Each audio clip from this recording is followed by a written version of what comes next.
Lá, nesse caso clínico, a gente viu que o paciente, além de uma lesão do manguito rotador, ele também tinha algumas outras alterações, né?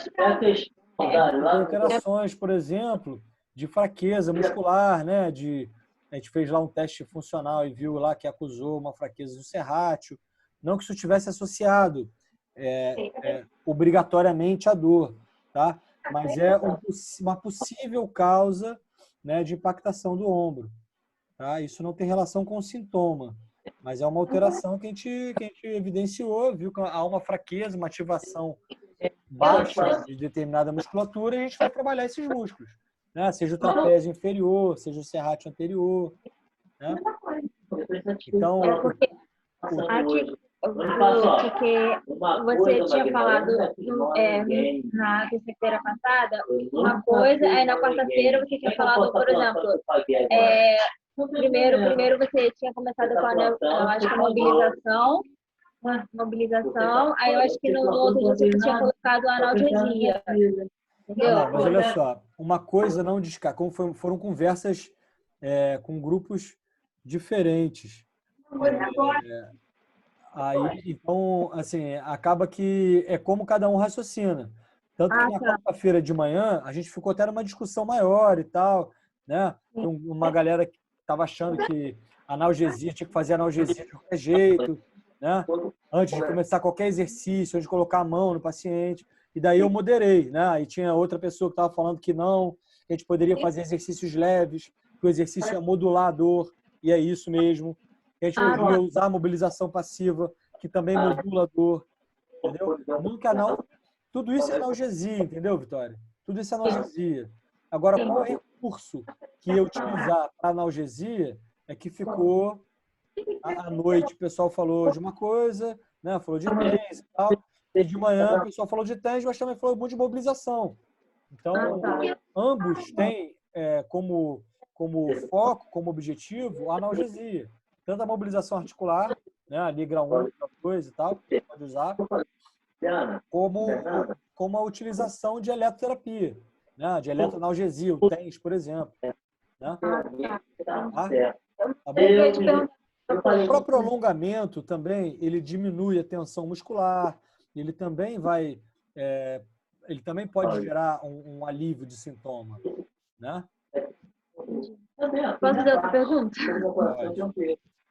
Então, no caso, você tinha falado, eu acho que era o movimento acho que era a adução. Eu acho que era abdução ou adução, não lembro, eu não lembro. No caso desse paciente, qual seria seria de adução ou abdução do tratamento dele? Espera aí, eu não estou entendendo. É porque eu não tinha notado aqui, é colocado no diagnóstico funcional. No diagnóstico funcional, eu tinha até notado aqui. Uma coisa, eu acho que era o problema da adução do ombro. A adução do ombro? É. Mas era a abdução. Ele tinha uma fraqueza para abdução. Ah, tá. Ele tinha fraqueza para abdução e tinha dor para esse movimento também. Entendeu? Quando a gente fez lá os testes clínicos, acusou dor no arco de movimento, o arco doloroso.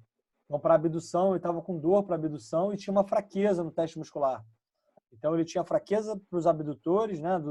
Na verdade, uma fraqueza para o movimento de abdução e tinha um teste positivo que também faz o movimento de abdução. Tá? E aí a gente vai trabalhar isso. A gente vai trabalhar isso. Não que a gente não possa fortalecer o movimento de abdução, mas de repente a gente vai trabalhar inicialmente numa amplitude, num ângulo de proteção ali, numa amplitude que seja assintomática para o paciente, né? Com uma carga controlada. Tá? Entendi. Obrigada. Beleza? Não é por causa do decreto prefeito que é facilitado. E aí, vamos lá?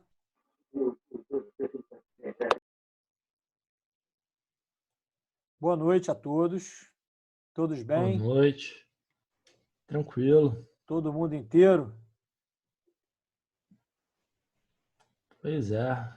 Abriu sua academia ou não abriu sua academia? O governador não deixou, pô. Como é que faz? Aí não o. pode. Eu já até falei, próxima eleição eu não escolho mais presidente. Vou escolher o governador e o prefeito. Presidente, qualquer um tá bom. Porque, na verdade foi um decreto federal, né? Mas fica a cargo do município, né? É o executivo municipal e estadual, né? Pois é, mas aí na hora dele liberar o dinheiro lá tem que ser o federal, né? Pois é. Diz que aí na tua cidade aí tá em lockdown, né? Tá. O prefeito de vocês é bem doido, né? É nada, cara. Tem que travar cara, mesmo, cara. Não tem jeito não. Tu já sabe aqui, qual é o cara. próximo. Já sabe qual é o próximo passo, não sabe? Qual? Se eles diminuírem o caso aí dramaticamente e chegar a ponto de quase não ter caso, eles vão fechar a ponte. Eles vão fechar a ponte, é capaz. Não, Vai isolar. Mês passado tentaram isso, só que foi embargado. Vai fazer barreira sanitária, mas se comprovarem que no lockdown funcionou, eles vão fechar. Aposto contigo. Mas vai funcionar, cara. Funciona. A verdade é para poder dar um respiro pro sistema de saúde aqui. Porque, não, com certeza. Tem mais de 95% dos leitos particulares já preenchidos. E a grande maioria, mais de 70%, não é de niteroense. É de pessoas de outros lugares. Pois é. Porque aí já tá de cara que eles vão fazer isso. Porque aqui tem uns 3 hospitais aqui grandes, né?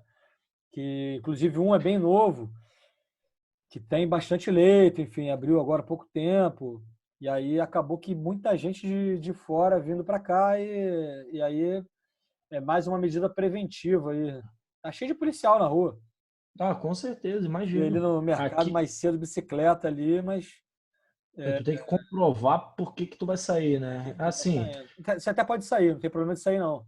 Entendeu? Eu posso, por exemplo, eu fui no mercado, fui comprar umas coisas essas coisas que acabam, né? A gente vai comprar online, né? Assim, acaba o pão, não vou fazer uma compra online de pão, né? Então, você pode fazer isso, mas aí você tem que ter um destino certo. Eu vou no mercado, volto, vou para casa. Entendeu? Aqui a galera tá vivendo normal. Eles até. Tu viu falar de Nova Iguaçu, que fecharam o calçadão? Vi. Parecia até Natal, pô. Tinha gente pra cacete. Eu vi ontem, cara. Pois é, besteira. Então, tipo, isso daí tinha que ter feito no começo. Agora que começaram a passar o carrinho aqui falando pra galera ficar em casa agora. Entendeu? Porque eu acho que até as eleições para prefeito mudou, né? Agora vai ser junto com o presidente, junto com tudo, né? Eu acho que não. Vai mudar isso aí? Não sei. Eu acho que foi. Então aí agora o prefeito começou, né, a dar uma apertada. Vamos lá, pessoal. Então, todo mundo bem aí, fora essas loucuras aí que a gente está vivendo, né? Se fosse só saúde, mas é tudo, de todo lado, né? Saúde, economia... Tudo. Eu acho que a economia tá pior do que a saúde. A saúde a gente nunca teve direito, né? Então aí a economia que tava melhorando. As coisas estão atreladas, né, cara? É difícil. É um jogo de xadrez, realmente é um jogo de xadrez. Então, pessoal, temos 8 pessoas aí, inclusive, assim, aproveitando o ensejo, né?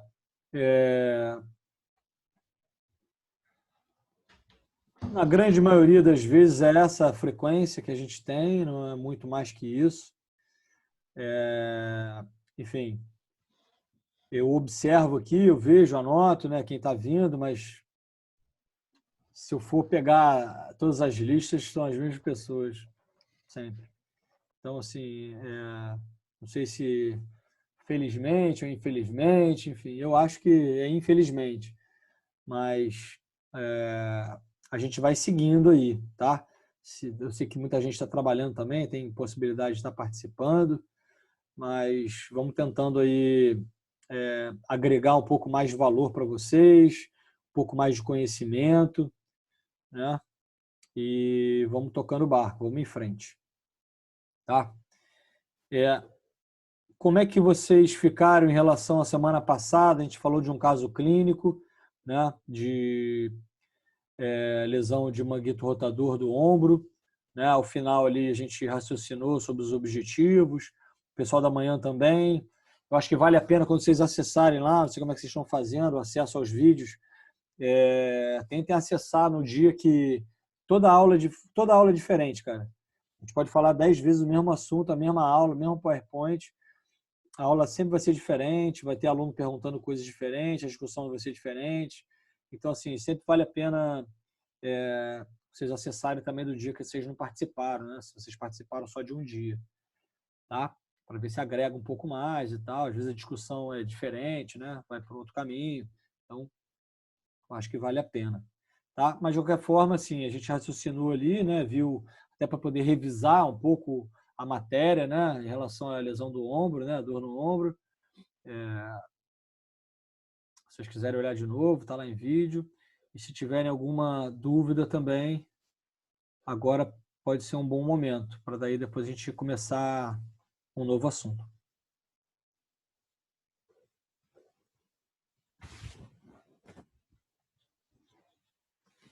Ninguém tem dúvida?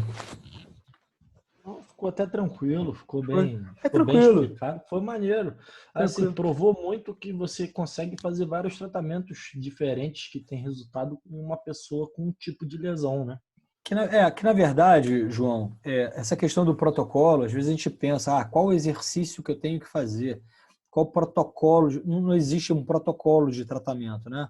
Então, é muito como o paciente está se comportando ali. Então, alguns parâmetros ali do caso clínico, a gente vai levar em consideração. Por exemplo, ele falava que só tinha dor a 2 movimentos e não era uma dor assim também tão severa, que era, né, na escala numérica de dor lá de 0 a 10, ele dizia 6. Então, não é algo assim surreal, né? Então, vale a pena eu já começar com atividades mais ativas com esse paciente. Eu posso começar com atividades mais ativas, né? No início, agora, a Vitória estava perguntando, né? Que exercício que faz e tal. Então, a gente começa trabalhando mobilidade. Se ele tem uma perda de amplitude de movimento, a gente começa trabalhando mobilidade, alongamento, controle da dor, principalmente o controle da dor, né? No primeiro momento. Então, se esse paciente ele tem dor ao movimento, é fundamental que a gente comece trabalhando o controle da dor, né?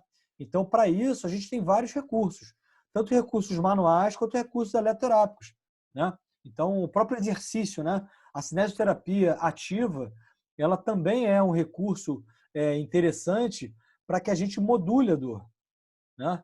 Então, assim, o que eu quis passar para vocês não é que a gente não vai ter um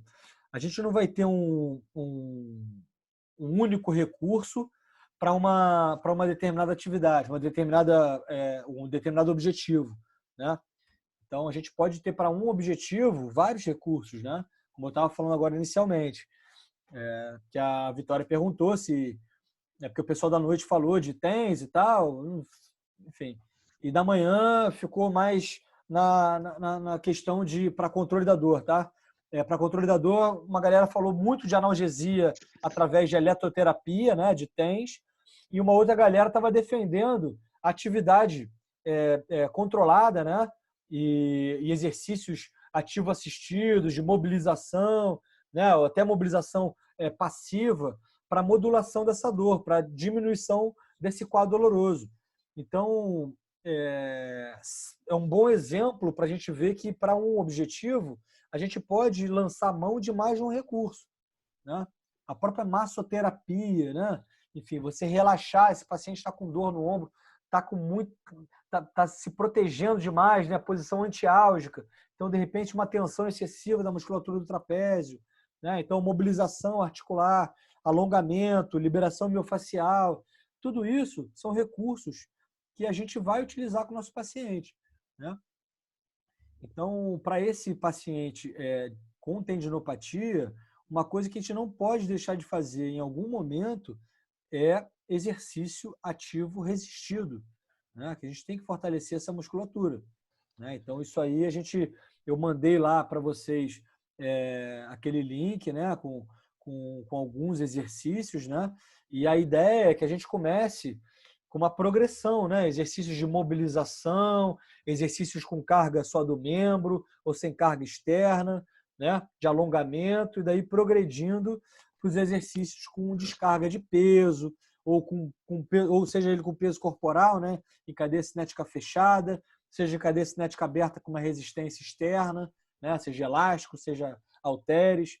Então, a gente tem que entender o nosso paciente. A gente tem que entender quais músculos que estão enfraquecidos para a gente priorizar essa musculatura e trabalhar todo o complexo do ombro, né?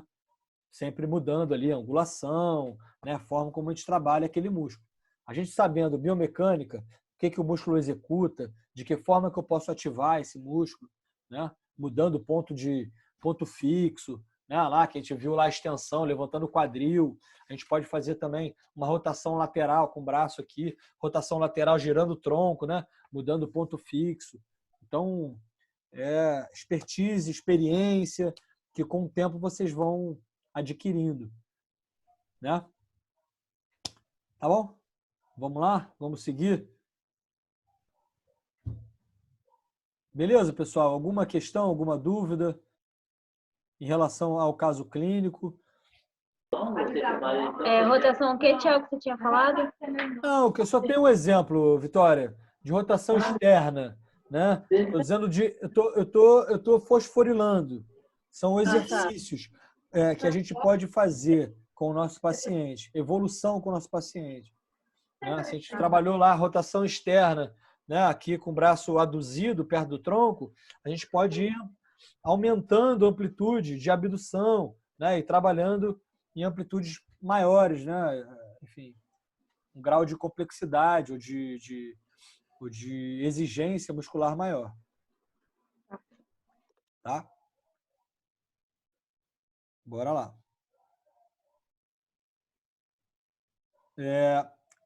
Pessoal, para hoje a gente vai falar sobre um outro assunto dentro de traumatortopedia, no caso de traumato aqui, tá? Que é a entorse lateral do tornozelo, entorse tornozelo, que também é uma patologia bastante frequente, né? Bastante incidente também, seja com pacientes praticantes ou não de atividade física, né? Pode ser desde um atleta até aquela senhorinha que está andando naquela calçada esburacada, pisa num buraco e torce o pé, né? Então, é uma patologia extremamente incidente, é uma prevalência grande, tá? E aí a gente pode conversar um pouquinho sobre outro segmento também. Beleza, pessoal? Vamos lá? Minha proposta para hoje é a gente chegar até um determinado ponto de avaliação clínica, tá? Que aí depois a gente passa para uma avaliação funcional e discussão do caso, tá bom? Tem algumas coisas aí, acho que a grande maioria já ouviu falar, né? Pelo menos lembra aí lá do núcleo 3, né? Núcleo 3 ou núcleo 4? Núcleo 3, né? 3. Traumatortopedia. Então, quem lembra, beleza. Quem não lembra, vamos refrescar a memória. Tá? Então, bora lá. Então, entorse lateral do tornozelo. Então, acomete aí 2,15 a cada 1.000 habitantes, uma população geral, tá? E se a gente for pensar em praticante de atividade física ou atleta, isso aumenta para 35 a 58 pessoas a cada 1.000 por ano. Então, é bastante coisa, né? Então, a gente vai ter aí um número razoável por ano de incidência dessa lesão, né? Quer dizer, quase 6% por ano na população aí de praticantes de atividade física ou atletas. Tá? Então, a entorse lateral do tornozelo, em 73% dos casos, vai existir uma lesão do ligamento talofibular anterior, tá? Sendo a porção média a área mais acometida, a porção média desse ligamento. É uma condição, a entorse tornozelo é uma condição que é muito subestimada e subtratada em muitos casos. O que isso quer dizer? Às vezes a pessoa torce o tornozelo e não dá muita importância. Às vezes uma entorse que impede ali de fazer algum movimento inicialmente, mas que tende a melhorar sem tratamento, e a pessoa ela toca a vida e segue, enfim, consegue fazer as suas atividades sem nenhuma repercussão mais séria, assim, e acaba levando isso, meio que popularmente falando, levando nas coxas, né? Não tratando e não vendo o que realmente pode ter acontecido. Ali na frente a gente vai ver, existe uma graduação disso, né? Então nem sempre realmente é necessário se ter, se tomar alguma atitude de tratamento e tal, mas a gente deve investigar levando em conta alguns sinais, tá? Existe uma persistência, muito por conta disso, dos sintomas de 30% a 40% dos casos tratados conservadoramente. Ou seja, é muito comum do paciente que fez uma entorse dele evoluir ainda com uma dor persistente. Às vezes o cara até volta a jogar futebol, a correr, mas dói, ainda é incômodo. Isso é muito por conta de um tratamento não finalizado, né? Às vezes o paciente melhora muito rápido, é muito comum, em 2 semanas o paciente já melhorar, né? Enfim, numa lesão menos grave, né? Com tratamento, em 2, 3 semanas o paciente já está bem, já consegue fazer uma corrida sem mudança de direção, né? Então acaba melhorando, isso é muito comum, se é o ser humano, né? A gente melhora um pouco, já larga a mão, né? Você tem que fazer tratamento de tomar antibiótico durante 7 dias. 3 dias já melhorou, já larga. Eu faço isso. Não vai ficar tomando remédio. Então, isso não é legal, não é bom, não estou dizendo que esteja certo, mas para fisioterapia isso acontece muito. Então, a gente fidelizar o nosso paciente, informar que o tratamento ele tem início, meio e fim, né? Existe um prognóstico baseado nisso, para que o paciente ele não abandone o tratamento no meio do caminho. Beleza? Então, as entorses elas podem acontecer por inversão ou por eversão.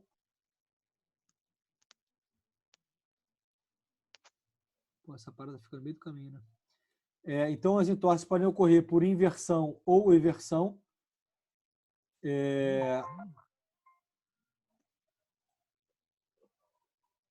Sendo mais comum, como eu falei anteriormente, a entorse por inversão, né? Então, é exatamente o compartimento lateral do tornozelo, os ligamentos, tendões, as estruturas que estão no compartimento lateral do tornozelo que vão estar acometidas nesse tipo de entorse, tá?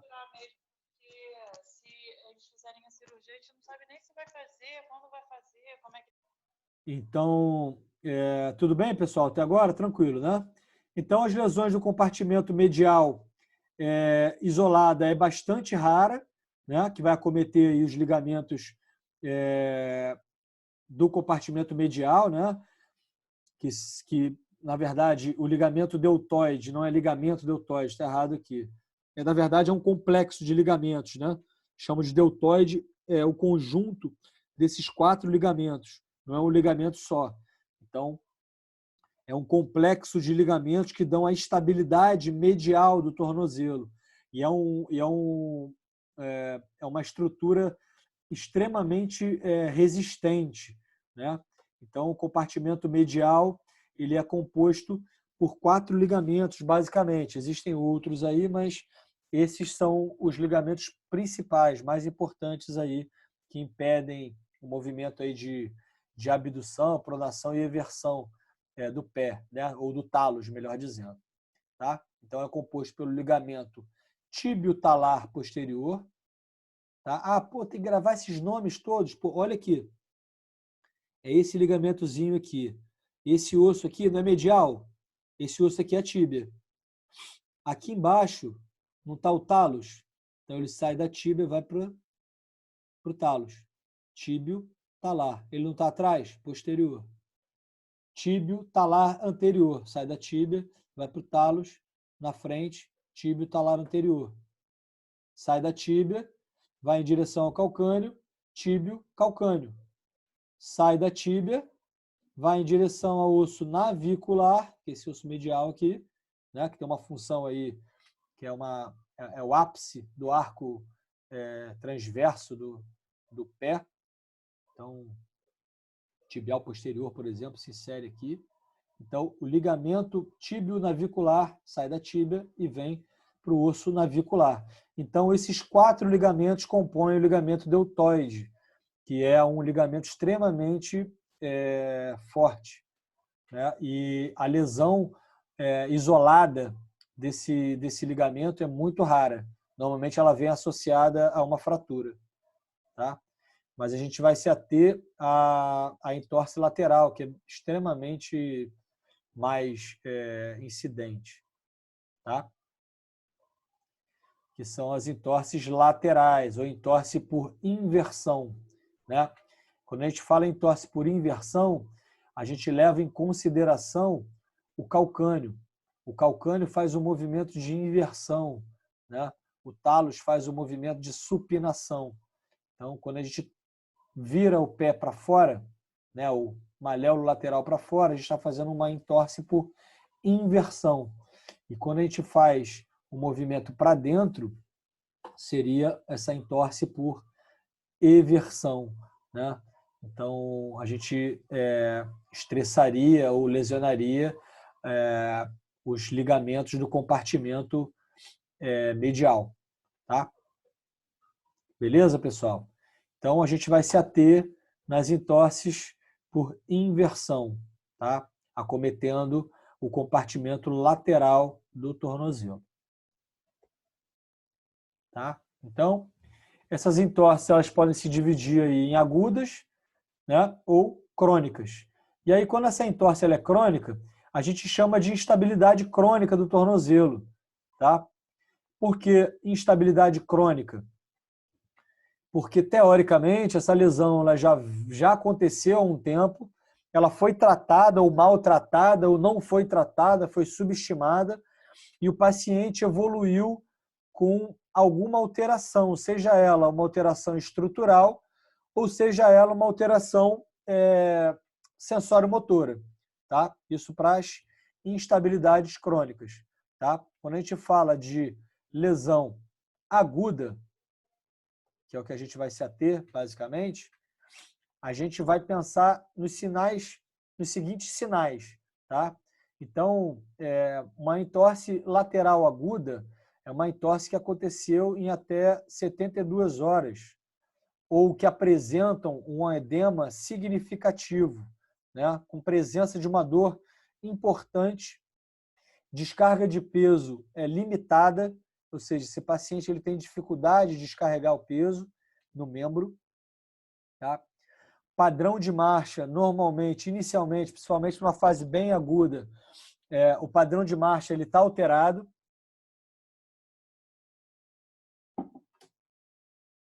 E a gente tem uma amplitude de movimento alterada em muitos dos casos, tá? Tudo isso são sinais que podem aparecer, tá? Mas você pode ter uma entorse grau 1 ali, só um estiramento, e o paciente não ter uma alteração significativa de amplitude de movimento.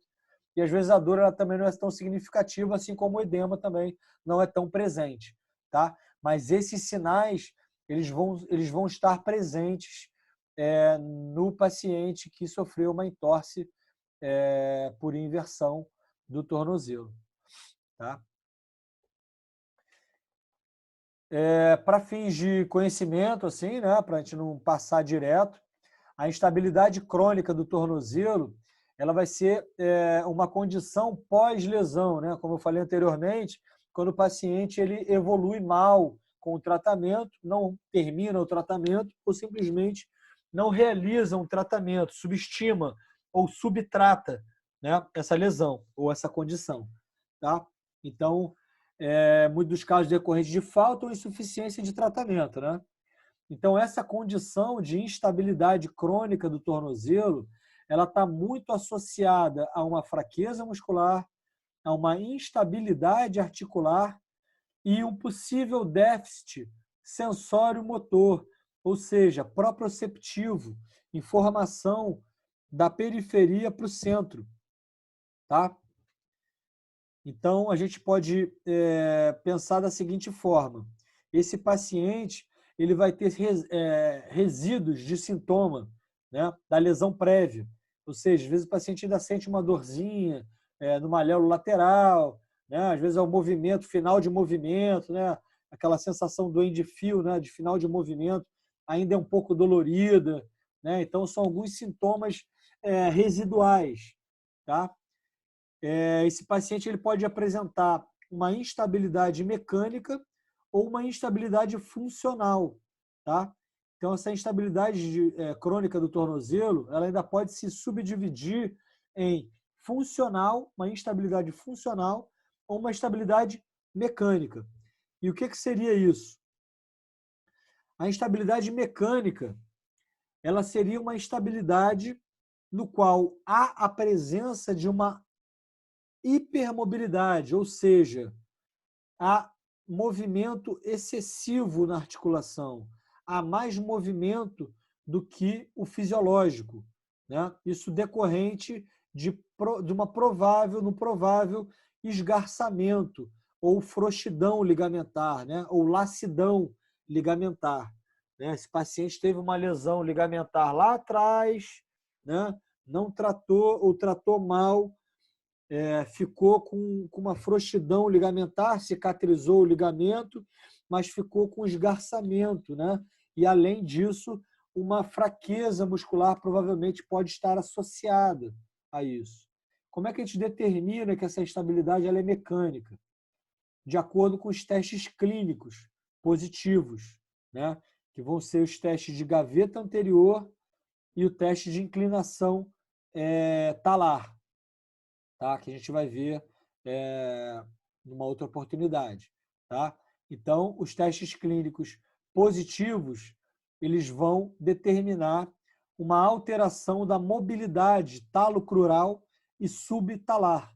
Talocrural é a articulação fíbula, tíbia e fíbula, né? Da pinça bimaleolar com o talos. Caraca, tá difícil. Com o talos. Tá? Pinça bimaleolar com talos.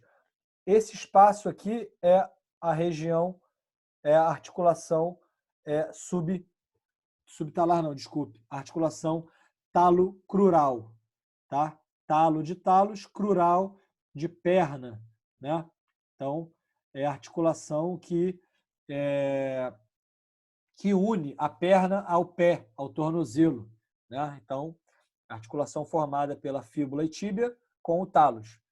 E a região subtalar é a articulação que é formada pelo talos e pelo calcâneo. Então, abaixo do talos, tá? Entre o talos e o calcâneo.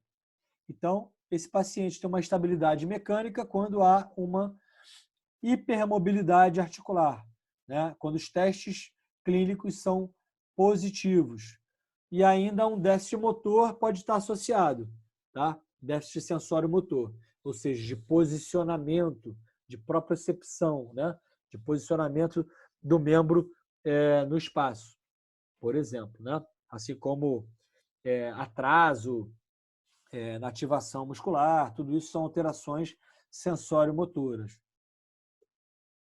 E uma instabilidade funcional é quando o nosso paciente ele chega lá relatando que tem uma sensação de frouxidão, de deslocamento, de instabilidade, né? Quando caminha, ou quando está sei lá, caminhando na areia, né? num solo mais instável, o paciente relata uma sensação de instabilidade. Mas quando a gente executa os testes clínicos, né? Para a gente poder averiguar esses testes clínicos, para a gente exatamente poder averiguar a rigidez, né? Ou quanto que os ligamentos estão funcionantes, né? Quando esses testes clínicos eles são negativos, ou seja, não há uma alteração estrutural. Os ligamentos eles estão íntegros, né? Então, os testes clínicos para esse tipo de paciente são testes provocativos, para a gente poder ver a integridade ligamentar, tá? Então, lá no paciente que tem uma estabilidade mecânica, a gente fez os testes e viu que tem uma alteração nos testes, né? Que é o teste de gaveta e o teste de inclinação subtalar, né? Então, esses testes são positivos para a instabilidade mecânica. Mas para esse paciente que está com uma instabilidade funcional, que ele só relata uma instabilidade, né, quando deambula ou quando faz suas atividades, mas aos testes dão negativos. Então, é uma instabilidade funcional. Há um déficit sensório-motor, um atraso na ativação muscular, uma insuficiência de percepção do membro no espaço, né?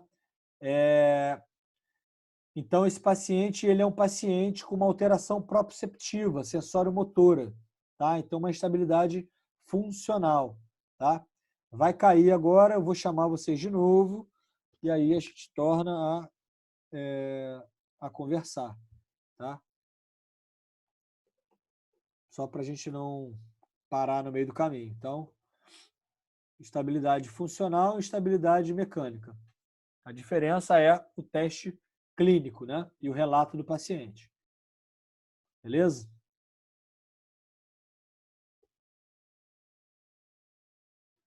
Dúvidas, perguntas, tudo bem?